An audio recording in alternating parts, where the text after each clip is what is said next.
Story. Big Mac and Little Dipper. The staircase. Mac was a very big dog. Mac lived in a house with a very small kitchen, where Mac loved to sleep on the cool floor. This caused lots of problems. Mrs. Smith would come into the kitchen and ask, "Why have I got such a large dog in the middle of my very small kitchen?" Mac would see he wasn't wanted and slink away to the hall, where the floor was almost as cool, but the smells weren't as nice. Just when Mac had begun to settle down, baby Katia came crawling along the floor of the hall. She bumped into Mac and let out a small squeal, "Eek!" Mrs. Smith looked over and threw her hands up in the air again, saying, "Why have I got such a big dog in my small passageway?" Picking up the baby, she chased Mac out of the hall. In the shower, the floor was always cool, sometimes a little damp, but always perfectly shaded for snoozing. Mac didn't like the soap smell, but he thought maybe at least I'll be safe here out of the way for a while. Mac looked up with droopy Mac eyes and saw he was not wanted there either, and decided to slink away to the bathroom. Right at that moment, Katia's big brother Tyron, who hated getting up too early in the morning, chose to get up and wandered downstairs to have a shower. When Tyron saw Mac in the shower, he said to him, "Mac, I am happy for you to have a shower with me, but I don't think you are going to like it."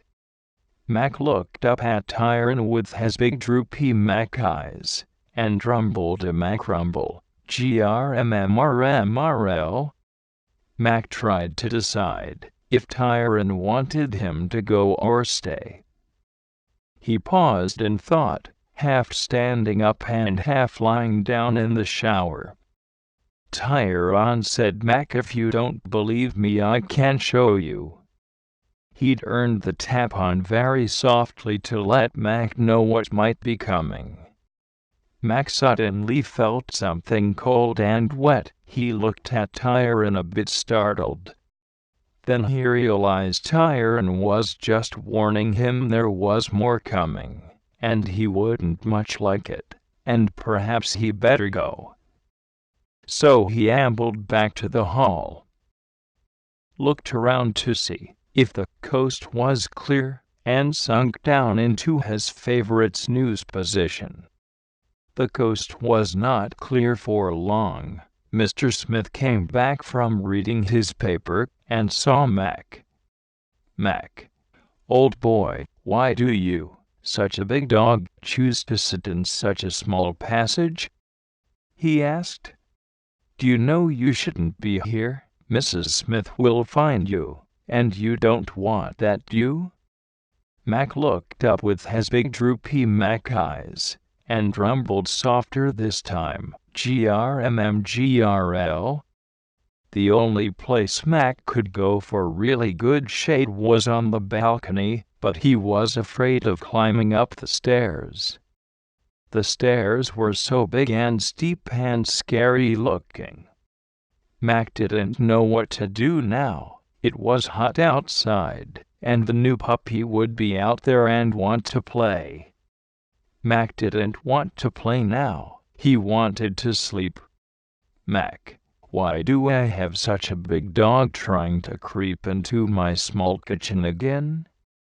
She threw her hands up again, for the third time that morning. "Mac, what will I do with you?" "Outside now." He tried to slink back to the kitchen, but Mrs. Smith spied him creeping in. It was getting closer to midday, and it was getting hotter by the second. Mac wished he didn't have a fur coat. There were lots of trees to lie under, but the ground was all prickly and Mac didn't like it. He looked at the stairs. He wanted to go up and lay under the table on the cool balcony floor, but they were terrifying. They were so big and steep, he didn't know how he would come down. Maybe he would get stuck up there, and if no one found him he might miss his dinner. Or maybe his legs would fall through the gaps, and he would be trapped. Then the cat would taunt and tease him until someone came to the rescue. While thinking of all the terrible things that might happen if he tried, he slowly ambled over to his least hated tree, where he lay down in the prickly grass. Soon after he lay down to snooze, the new puppy came bounding up to him. "What ya doing, Mac?"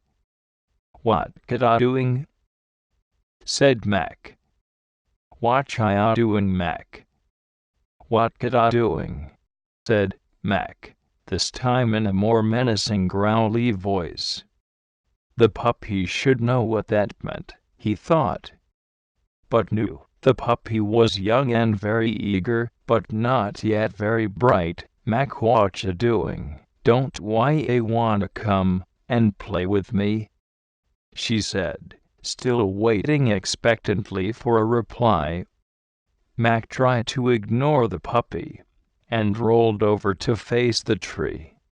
"Mac, I'm gonna go chase the cat. I saw him just now."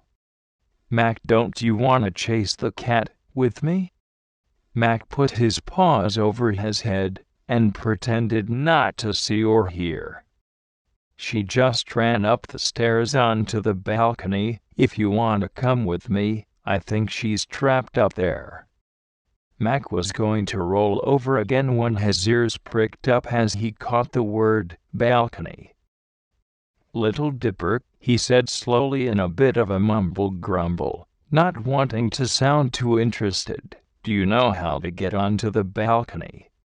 Little Dipper didn't quite understand what he said, because he was mumbling, but was so surprised and glad that Big Mac was talking to her she was eager to give a good answer.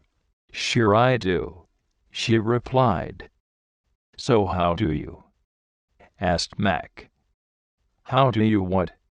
replied Little Dipper. "How do you get onto the balcony?" asked Mac. "Well, by the stairs, of course," replied Little Dipper. Mac shuddered a bit at the thought of the stairs, but tried not to let Dipper see. "Well, I know by the stairs, but how?" Mac asked. "Those stairs are awfully big, and you are so very small." "And what if you can't get down again?" Mac inquired further.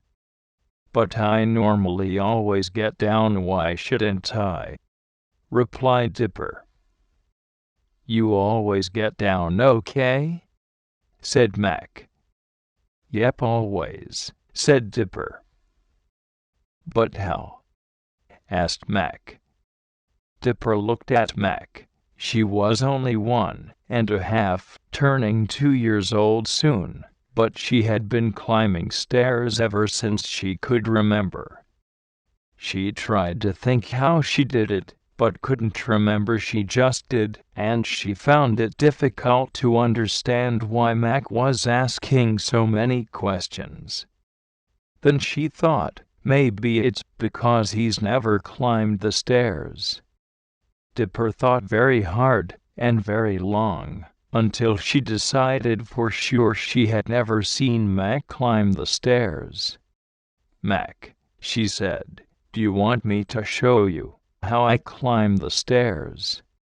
Mac coughed a little and mumbled, "Grmbl, well, I would. But just to make sure you don't hurt yourself or get stuck."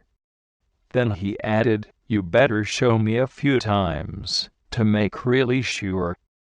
Dipper agreed, and they walked off together for the first time since she could remember. Mac, pleased that Dipper would show him the stairs, and Dipper, pleased that Mac wanted to play with her at last. At the top of the stairs they settled down under the table on the cool balcony floor. The cat was gone, but Mac and Dipper had both forgotten. They lounged down in their favorite snooze positions and dreamed of pleasant doggy things.